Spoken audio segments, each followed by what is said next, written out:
guys, today we are going to be talking about the disappearance of June Goodman, who actually disappeared 19 years ago today. As I'm filming this, I only realised as I was filming the voiceover, which was completely unintentional.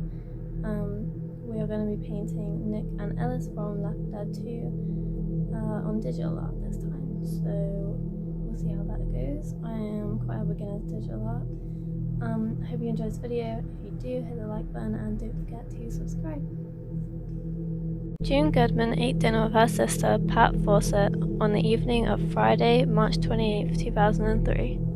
The 66-year-old was planning to retire from her job with the United States Postal Service in July and was ready to start making plans for what she would do with her free time. As she visited with her sister, June told her how much she was looking forward to this new phase of her life. The two women chatted until shortly after 8 p.m. when June left to go home. On her way back to her house, June decided she was in the mood for something sweet. She stopped at Ed's Market in her hometown of Snowflake, Arizona, and browsed the aisles for a few minutes before selecting 4 chocolate bars. June paid for her candy at 8:25 p.m. and walked out of the market. June's exact movements after she left Ed's Market that Friday night are unknown, but it is believed that she went directly to her ranch-style home in rural Snowflake. June had been born and raised in the small Arizona town and was well known in the community. Before taking a job with the Postal Service 2 decades earlier, June had worked as a teacher's aide while raising her 4 children. June's house was located at the end of a quarter-mile-long gravel road. Although she lived alone in the house since becoming a widow several years before, the area was considered very safe, and June likely felt she had nothing to fear when she arrived home that Friday night. She carried her candy bars into the house and settled down to watch some television before bed.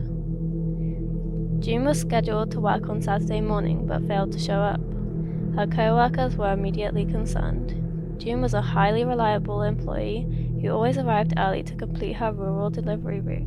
They got no answer when they tried to call June at home, so one of her co-workers started calling members of June's family. When they reached June's sister, Pat, she immediately decided to drive over to June's house to check on her. As soon as Pat arrived at her sister's home, she knew that something was wrong. June's work van was parked in its normal spot outside the house. The outside lights, which June would normally turn off when she went to bed, were still on, and the sliding glass door leading to the backyard was half open. When Pat went into the house, she found the television in the living room was on, but there was no sign of June anywhere. Pat immediately called the police. The Snowflake Police Department and the Navajo County Sheriff's Office both responded to the call about the missing woman. From the start, they realized that this wasn't going to be a typical missing persons case. June was related to U.S. Rep. Jeff Flake and State House Speaker Jake Flake, both powerful members of the GOP in Arizona. Although officials quickly determined that her relationship to the two men didn't appear to have anything to do with her disappearance, authorities likely felt added pressure to resolve the case quickly. Nothing appeared to be missing from June's home, so robbery was ruled out as a possible motive. June's purse and wallet, as well as all her jewelry and other valuables, were found untouched. Oddly, all of June's shoes were also accounted for. She had been either barefoot or only wearing socks when she left her house. Investigators noted that it appeared June had been sitting in her recliner watching television immediately before she disappeared. From where she would have been sitting, she would have had a perfect view of the gravel road that led to her home. It was possible that she had seen a vehicle driving towards her home and had gotten up to get a better look. Detectives believed that June had gone outside through the sliding glass back door, perhaps to greet someone. Since the door had still been open when Pat arrived at the house that morning, it appeared that June had never made it back into her house. Investigators combed through June's home, but found nothing to indicate that any sort of struggle had taken place inside. It didn't appear that anyone other than June had been inside the house the previous night. Whatever had happened to June had happened after she walked out her back door. There were no signs of a struggle anywhere outside the house, leading investigators to wonder if June had willingly gotten into someone's vehicle, perhaps assuming they were just going to talk for a while. They were unable to find any footprints in the dusty gravel. It was impossible to tell which direction June had gone after she walked out her back door. Unsure if June had gotten into a car or if she had simply wandered off on foot, officials launched a large-scale search of the area. Volunteers helped police scour the land for miles in all directions. Tracking dogs were brought in to assist in the ground search while helicopter crews scanned the area from above. They were unable to find any sign of June. Frustrated with the lack of progress, a spokesperson from the Navajo County Sheriff's Office admitted that it seemed as if June had walked out her back door and vanished into thin air, leaving no clues behind. Some people theorized that June might have had some kind of medical emergency that left her disoriented and caused her to wander out into the vast desert surrounding area. Although investigators stated that anything was possible, they noted that June had been in excellent health at the time of her disappearance. As a letter carrier, she had to stay in shape in order to complete her meal route 6 days a week. June did so by religiously working out on her exercise bicycle every day. She had regular checkups with her doctor and did not have any known health issues.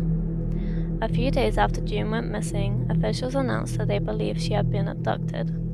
Although they didn't release any information on why they had come to this conclusion, her family announced that they were offering a $100,000 reward for information leading to the safe return of June, and they pleaded with the public for help in locating the missing woman. During the first month of the investigation, detectives interviewed more than 300 people but made little progress in determining what had happened to June. After interviewing several of her co-workers, however, investigators learned of a disgruntled postal customer who had made threats against June the previous year.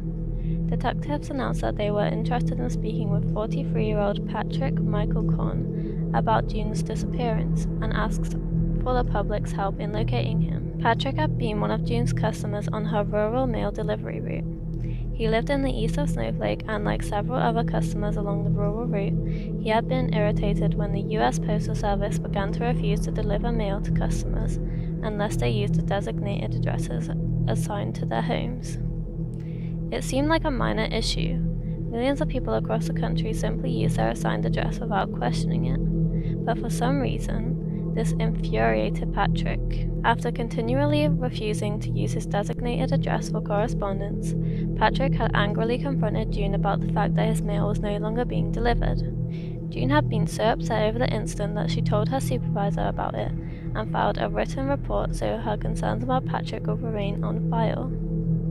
After realizing that his angry outburst at June had failed to rectify the situation, Patrick drove to the post office and told several of June's co-workers that he was going to kill June.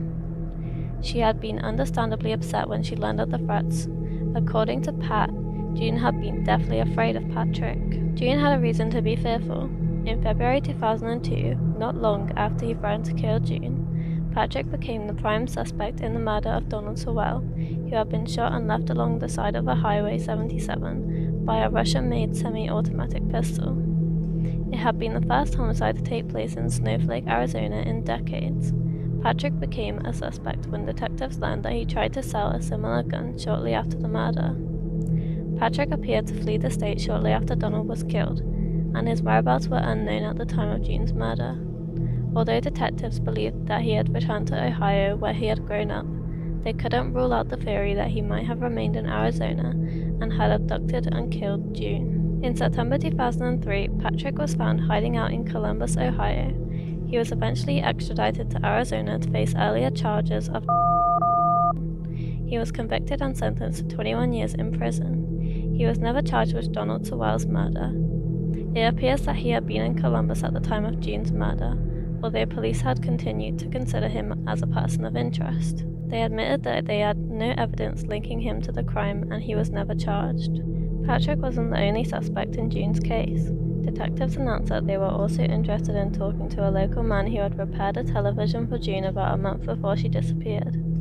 According to Pat, June had been unhappy with the repair job as her television continued to malfunction after the man brought it back. Pat had suggested having the man look at it again, but June had told her that the man had given her the creeps and she didn't want to deal with him again.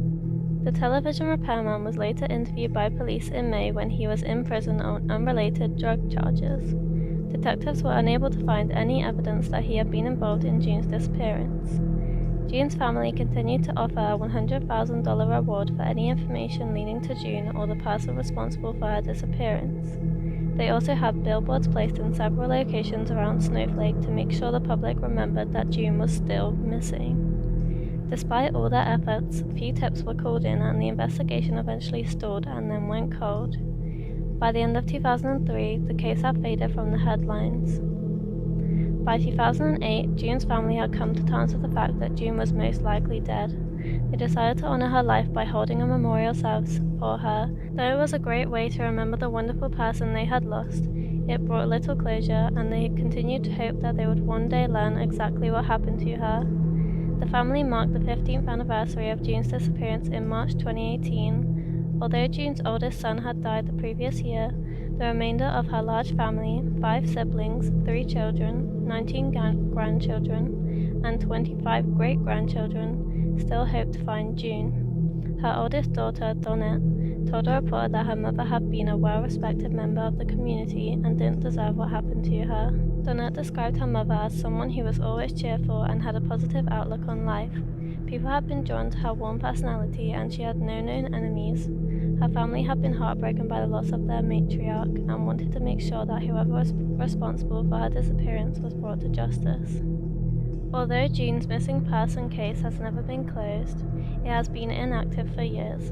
Detectives admit that the lack of witnesses hampered the investigation. To date, there is no evidence to indicate if she left voluntarily or if someone forced her to leave her home. They believe she was a victim of foul play, but despite following up on more than 5,000 leads, they were never able to develop any solid suspects.